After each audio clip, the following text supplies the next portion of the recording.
Drone camera సిస్టమ్ని కూడా పగడ్బందీగా పెట్టి ఎక్కడైతే ఈ కల్టివేషన్ చేస్తున్నారో అటువంటి ప్లేసెస్ని ఐడెంటిఫికేషన్ చేసుకుని ఆ ప్లేసెస్ దగ్గరికి కూడా అంటే ఇంచుమించుగా చెప్పాలంటే వర్చువల్ విజిలెన్స్ చేసి ఇమీడియట్గా అక్కడికి వెళ్ళి అది డిస్ట్రాయ్ చేసేటట్టుగా కానీ వాళ్ళకి ఆల్టర్నేట్ క్రాప్స్కి అవేర్నెస్ ప్రోగ్రామ్స్ కండక్ట్ చేయడానికి కానీ ఈరోజు గాంజా నిర్మూలనకి ప్రత్యేకంగా పెద్దపీట వేసి ఈరోజు పోలీస్ వ్యవస్థ అంతా పనిచేయడానికి గౌరవ ముఖ్యమంత్రి గారు చంద్రబాబు నాయుడు గారు ఆదేశాలు ఇవ్వటం, అదేవిధంగా గాంజా అవేర్నెస్ ప్రోగ్రామ్కి కూడా పర్టికులర్గా 26 జిల్లాల్లోని కూడా అవేర్నెస్ ప్రోగ్రామ్ కింద ఒక ర్యాలీ కూడా కండక్ట్ చేయడానికి ఈరోజు గౌరవ ముఖ్యమంత్రి గారు మాకు ఆదేశాలు ఇవ్వడం జరిగింది.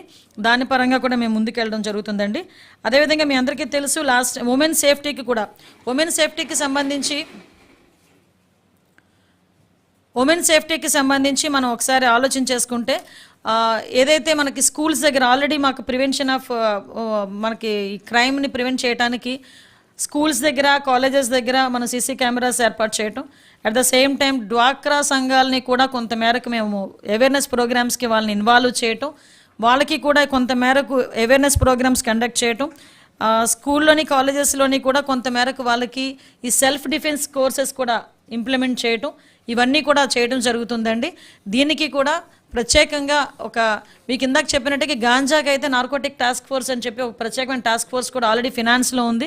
అది క్లియర్ అయిన వెంటనే క్యాబినెట్లో పెట్టి దాని ఆమోదం పొంది ఆల్రెడీ ఒక ఐపీఎస్ ఆఫీసర్ను కూడా వేయటం జరిగింది దానికి నార్కోటిక్ టాస్క్ ఫోర్స్కి. సో దానికి ఒక వింగ్ పనిచేస్తుంది, ఉమెన్ సేఫ్టీకి ఒక వింగ్ పనిచేస్తుంది, ఎస్పెషల్లీ సైబర్ క్రైమ్ దగ్గరకు వచ్చేసరికి ఎంత దారుణం అంటే సుమారుగా ఒక ప్రారంభంలో 940 కోట్లు సైబర్ క్రైమ్లో పోయినాయి అంటే దేశం మొత్తం మీద మనం ఆలోచన చేసుకుంటే సైబర్ క్రైమ్ ఎంత మేరకు మనకి స్ప్రెడ్ అవుతుందో తెలియాలి. ఇందులోని చాలామంది చదువుకున్న వాళ్ళు ఉద్యోగస్తులు ఈ ట్రాప్లో పడిపోతున్నారు. విషయం ఏంటంటే ఏదో ఒక రకంగా వాళ్ళకి ట్రాప్ చేసిన తర్వాత వాళ్ళని బెదిరించటం, బ్లాక్మెయిల్ చేయటం, వాళ్ళ దగ్గర నుంచి డబ్బులు తీసుకుని 5 నిమిషాల్లో వెంటనే వాళ్ళు దాన్ని ట్రాన్స్ఫర్ చేసేయటం. సో ఇలాంటి సిచ్యువేషన్స్లో సైబర్ క్రైమ్ మొన్ననే నాకు రీసెంట్గా మీరు అబ్జర్వ్ చేసే ఉంటారు, మీకు తెలిసే ఉంటుంది, విజయవాడలో ఒక వాక్ కూడా పెట్టాం సైబర్ క్రైమ్కి సంబంధించి. ఆ రోజు మాట ఇచ్చాను వాళ్ళకి ప్రతి జిల్లాలోని కూడా ఒక సైబర్ క్రైమ్ పోలీస్ స్టేషన్ ఏర్పాటు చేస్తామని చెప్పి. సేమ్ యాజ్ ఇట్ ఈస్గా ఈరోజు అదే సైబర్ క్రైమ్ పోలీస్ స్టేషన్స్ ప్రతి జిల్లాలోని ఒక డిఎస్పీ క్యాడర్ ఆఫీసర్నిచ్చి ప్రతి జిల్లాలోని కూడా ఒక సైబర్ క్రైమ్ పోలీస్ స్టేషన్స్ని ఏర్పాటు చేయడానికి ఈరోజు గౌరవ ముఖ్యమంత్రి గారు ఆదేశాలు ఇవ్వడం జరిగిందండి. ఇవే కాకుండా ఇప్పటికీ చాలా సందర్భాల్లో మీకు చెప్పేదాన్ని పోలీస్ అకాడమీ లేదు అని.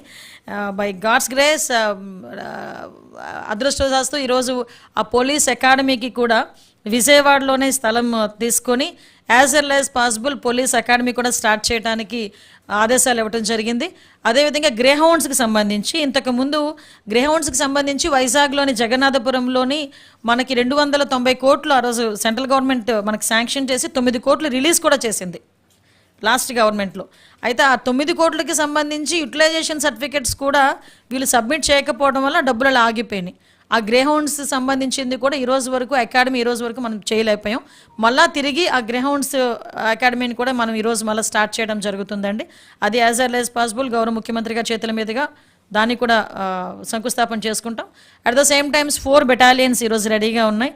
శ్రీకాకుళం, ఒంగోల్, చిత్తూరు అండ్ రాజమండ్రి 4 బెటాలియన్స్ కూడా ఈరోజు రెడీగా ఉన్నాయండి. వాటికి కూడా అంటే మీరు అబ్జర్వ్ చేయండి, 2014 to 19 దగ్గర మేము పులి స్టాప్ పెట్టింది, ఈరోజు మేము అక్కడి నుంచే స్టార్ట్ చేస్తున్నాం.